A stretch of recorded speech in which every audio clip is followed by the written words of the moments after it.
Hello and welcome to another episode of Disney Movie Investigation.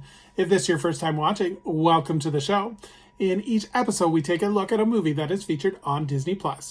On this episode, we are taking a look at a cult favorite as we take a look at The Black Hole. And stay tuned for our bonus story as we take a look at the history of Space Mountain. And if you are enjoying these episodes, I do ask you please hit that subscribe button. That way you'll be notified with each new episode. Now, sit back and enjoy this episode of Disney Movie Investigation. So like I said, today we are covering The Black Hole. This movie was released on December 18th, 1979. It was directed by Gary Nelson, and the screenplay by Jerry Day and Joe Rosebrook.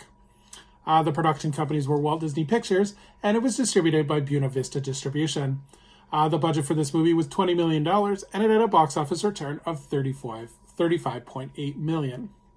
So let's take a look at the production. So after disaster films such as The Poseidon Adventure and The Towering Inferno were big hits for other studios, writers Bob Barshich and Richard Landau approached Disney with a space-themed disaster film called Space Station One. They showed a preliminary sketch to story editor Frank Paris, who would then pitch the idea to Disney CEO Ron Miller.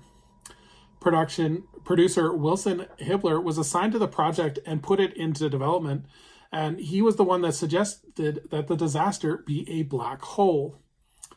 After a year in development, with writer William Wood be added as another scriptwriter, and the project unfortunately was shelved until 1975, when work resumed under the new title called Space Probe One.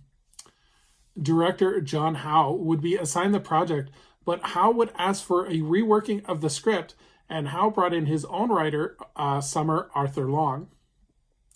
Now, in 1976, the film was still not in production, and the concern was that the interest in disaster films was slowly declining.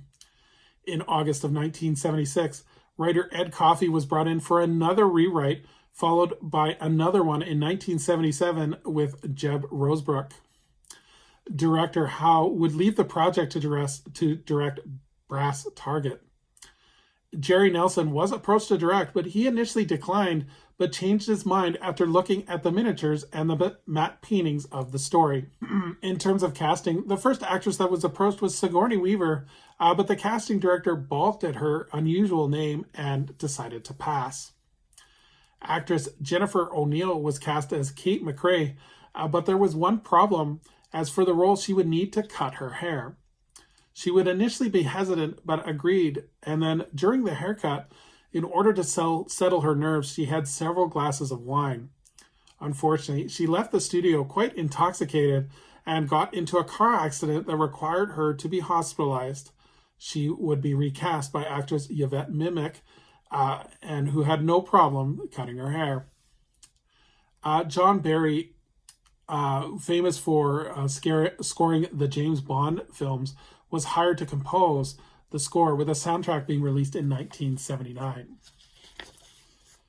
So, interesting lead up right up into the production. Like, it's kind of has so many stop starts. But let's take a look at the cast. So we have Maximum Schell, who plays Dr. Hannes Reinhardt.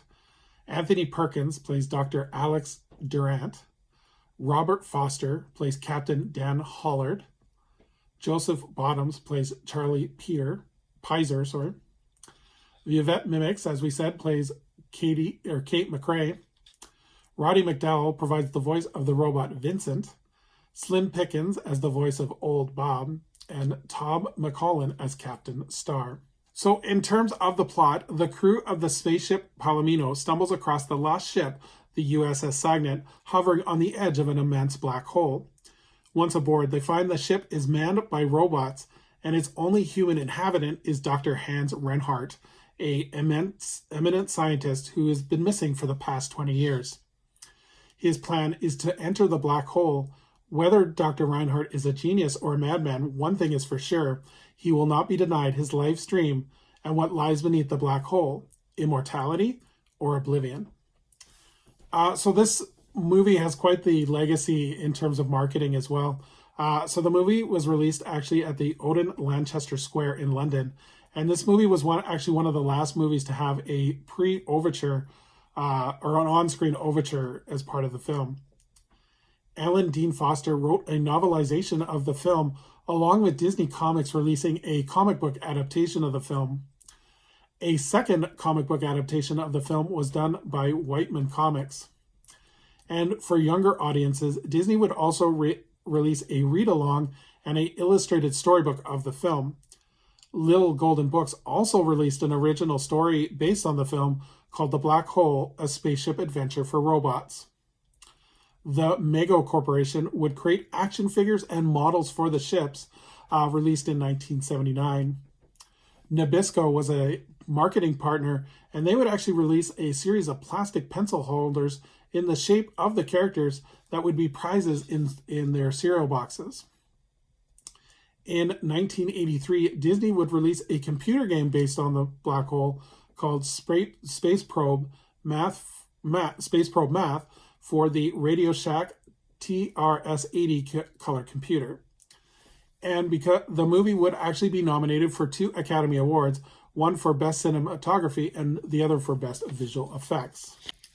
In terms of the future of the black hole, in 2009, it was announced that Disney was planning on remaking the film, and director Joseph Kosinski was attached to the project.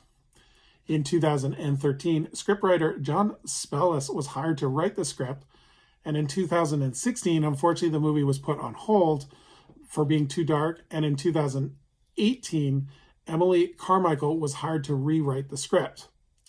Unfortunately, in June of 2022, the project and the script was put on indefinite hold as they thought the film would be too similar to the movie Interstellar. So, would I recommend this movie? So this movie is very interesting because it's clearly a response to Star Wars.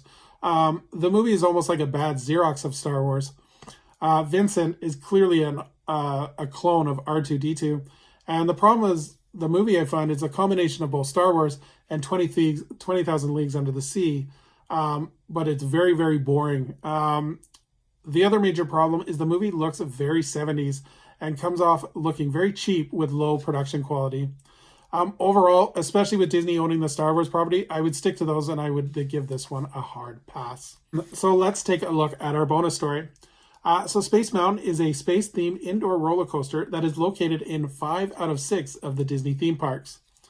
In terms of the history, after the success of the Matterhorn bobsleds, W.E.D. was looking for a second roller coaster, and W.E.D. Enterprises would partner with Aero Development Company with an initial design to have 4 separate tracks, but unfortunately technology and space did not allow for this in the Disney parks. After Walt Disney's death, the emphasis was put on Walt Disney World, so Space Mountain was put on the shelf to be re-examined later. After the initial success of Walt Disney World and its popularity with teens and young adults, W.E.D. was looking for more thrill rides to be added to the park. A new Matterhorn bobsled ride was considered, but the Magic Kingdom in Florida did not have the space in their Fantasyland section to add another mountain. There was, however, a lot of space in Tomorrowland, and they decided to re-look at Space Mountain. So since the computing technology had improved, W.E.D. decided to develop the space-themed coaster. RCA was brought in as a sponsor and will provide $10 million to develop the project. The attraction opened on January 15th, 1975, and a musical variety episode of the NBC's Wonderful World of Disney celebrated the opening with Lucille Arnaz. When the ride first opened, a post-show area featuring a showcase for RCA technology, and one of the inventions was a laserdisc system that featured Kurt Russell singing Sugar Sugar. So in terms of the other parks, so first let's talk about Disneyland.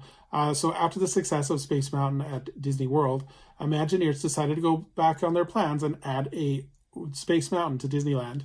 This would develop an entire complex costing $20 million and would include a 1,100 foot space stage, a 670-foot quick service restaurant, and a Starcade, which is a merchandise store. During the opening ceremony, 6 of the original Mercury astronauts attended. Unfortunately, because of space limitations, Disneyland's Space Mountain would only have 1 track instead of 2. The Tokyo Disneyland attraction opened on April 15th, 1983. And for Disneyland Paris, it opened on June 1st, 1995, and it was originally called De la Terre la Lune, and the ride was themed after Jules Verne's perspective. It includes a launch bay, and 3 different track varieties. Space Mountain has also developed some different themed overlays. Space Mountain Ghost Galaxy was a Halloween overlay at Hong Kong Disneyland, and that would premiere on September 25th, 2009. And this ride would include ghost-themed productions throughout the ride. Disneyland would have its own themed overlay called Star Wars Hyperspace Mountain, and this premiered on November 16th, 2015. And they created a special event for it called the Seasons of the Force to help celebrate Star Wars: The Force Awakens. This proved to be so popular that it was also added to Disneyland Paris and Hong Kong Disneyland as well. And finally, there is Rockin' Space Mountain. This debuted at Disneyland during the Year of a Million Dreams in 2007, and the ride was the same, but it included rock music from the Red Hot Chili Peppers. And the Space Mountain has been a popular project of Disneyland or Disney Parks as well. So it's actually a graphic novel was released on May 7th, 2014 by Disney Comics. So thank you so much for joining us here on Disney Movie Investigation. I would love anyone to please leave a comment on what they think of the black hole. Also, if you have a favorite Space Mountain memory, would love for you to share it. So as we look forward into our next episode, we are going to go back to our X-Men series as we take a look at the second X-Men film, X2. So until next time, I hope you have a magical day, and we will see you real soon.